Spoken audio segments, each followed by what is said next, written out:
रांची में उत्पाद विभाग के हिरासत में एक युवक ने की खुदकुशी। देशी शराब बेचने वाले युवक को उत्पाद विभाग ने हिरासत में लिया था। उत्पाद विभाग युवक से कर रही थी पूछताछ। युवक ने कस्टडी में लगाई फांसी। बड़ी खबर, रांची में उत्पाद विभाग के हिरासत में युवक ने की है खुदकुशी। देशी शराब बेचने वाले युवक को उत्पाद विभाग ने हिरासत में लिया था। उत्पाद विभाग युवक से कर रही थी पूछताछ। युवक ने कस्टडी में लगाई फांसी। और इसी खबर पर पूरी जानकारी के साथ अभिषेक भारती फोन लाइन पर बने हुए। अभिषेक, उत्पाद विभाग के हिरासत में युवक ने खुदकुशी की है, लेकिन बड़ी बात यह नहीं है, बड़ी बात यह है कि आज हमने इसी मसले से जुड़ी एक खबर दिखाई थी। क्या है पूरा माजरा, पहले दर्शकों को समझाएं। आयुष, अमूमन मेरे साथ ऐसा होता नहीं है कि मेरी आवाज कांपती है, हाथ डगमगाते हैं, पैर डगमगाते हैं, लेकिन आज इस फोन देते हुए मेरे हाथ क्यों कांप रहे हैं मैं बताता हूँ। मैं आज उत्पाद भवन गया था। उत्पाद भवन के बाहर मुझे दो महिलाएं, एक छोटा बच्चा और एक पुरुष बैठे हुए मिले। सबके मुंह सूखे हुए थे, सब मतलब बिल्कुल परेशान थे। मैं उनके पास गया तो पहले उन्होंने रिक्वेस्ट की कि कैमरा हमारी तरफ से हटा दिया। मैंने कैमरा हटा दिया। मैंने उनके पास बैठा, मैंने एक पानी की बोतल खरीदी, उनको पानी पिलाया। फिर मैंने पूछा कि भाई बात क्या है। तो उन्होंने बताया कि देखिए हम लोग ना शराब बेचते हैं, मतलब महुआ वाली शराब बेचते हैं। उत्पाद विभाग के कुछ लोग आए और हमारा पूरा सामान जब्त कर लिया और हमें बोले कि पूरी जिंदगी तुम्हें जेल में सड़ा देंगे। और हमें बुलाया कि ये तुम उत्पाद विभाग अगले दिन आओ। और एक हमारा जो लड़का था उसको हिरासत में ले लिया। आज सुबह से वो लोग भूखे प्यासे वहां पर, मैं दोपहर के 1 बजे वहां पर था, सुबह से भूखे प्यासे वो लोग वहां बैठे हुए थे। ना कोई अधिकारी उनसे मिल रहा था, ना कोई कर्मचारी उनसे मिल रहा था, ना ये बताया जा रहा था कि आखिर मतलब उनके साथ क्या होना है, क्या किया जाना है उनके साथ।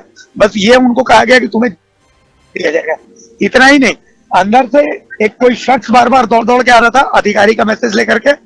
उनको पर्ची दिया कि इस जगह पर जाकर के इस शख्स से मिलिएगा, यही आपको पूरा कर सकता है। मैंने उनसे पर्ची मांगी थी, लेकिन वो पर्ची उन्होंने दिया नहीं। तो मैंने वहीं से एक स्टोरी करी थी उत्पाद विभाग का उत्पाद नाम से। मुझे नहीं पता था कि ये जो शख्स हिरासत में वो सुसाइड कर लेगा। मैंने जब से ये खबर सुनी है, मतलब मेरी रूह कांप रही है।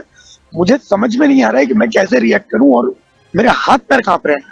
अब इस खबर के लिए मुझ पर पॉस्को लगाइए या मुझे जेल में डाल दीजिए या फांसी कर दीजिए, कुछ भी कर दीजिए कि मैंने शक्ल दिखा दी है उसकी या क्या कर दिया मुझे पता नहीं। लेकिन अभी मुझे कुछ भी समझ में नहीं आ रहा है कि मैं आखिर कैसे रिएक्ट करूं, मैं फोनो भी कैसे दूं, मतलब क्या करूं। आयुष, सब कुछ मेरे माथे के ऊपर से जा रहा है, बिल्कुल मैं शून्य सा हो गया। जी अभिषेक, आपका हमारे साथ जुड़ने के लिए और तमाम जानकारी के लिए धन्यवाद। हम आपकी भावनाओं को समझ सकते हैं। जिस इंसान को इतने करीब से आपने देखा, जिसके खबर को आज टीवी 45 ने चलाया, वो शख्स हमारे बीच अब नहीं रहा है।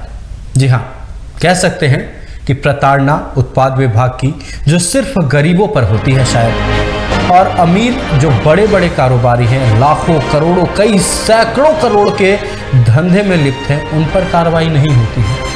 दिन का 100-200 कमाने के लिए जो महुआ बेच रहा था, उसे आप उसके सारे सामान को जब्त कर लेते हैं, गिरफ्तार कर लेते हैं, कई हजार का चालान काट देते हैं।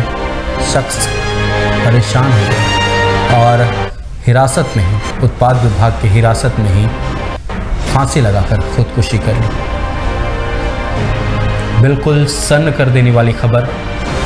टीवी 45 ने प्रमुखता से इस खबर को दिखाया था कि कैसे उत्पाद विभाग मनमानी कर रहा है, और उत्पाद विभाग की मनमानी ने आज एक परिवार के चिराग को बुझा दिया। आज गरीबी फिर मरी है। हर रोज जिस तरह से गरीबी रौंदी जाती है, आज फिर रौंदी गई है।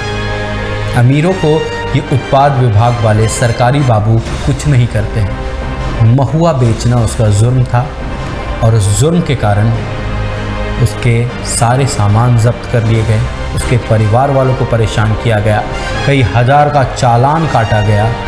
शख्स उत्पाद विभाग के कस्टडी में ही फांसी लगाकर खुदकुशी कर लिया।